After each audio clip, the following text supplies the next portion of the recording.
The government will be investing $2 billion to enhance key corridors leading to the city of Kingston to create an attractive and welcoming gateway. Prime Minister Dr. Andrew Holness, who made the announcement during his budget speech, says the initiative will focus on major thoroughfares.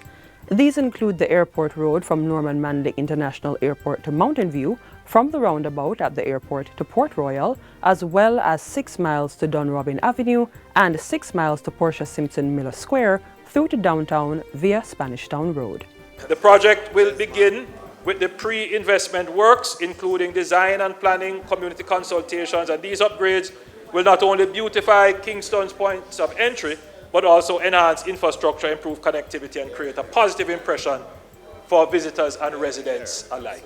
There are plans to introduce open road tolling into the toll road system on the island. It's a state-of-the-art system that allows vehicles to be charged electronically without having to stop at a toll booth by using electronic systems to facilitate payment while vehicles travel at highway speeds. This system is widely used across the world and has proven to be faster, more efficient, and more convenient.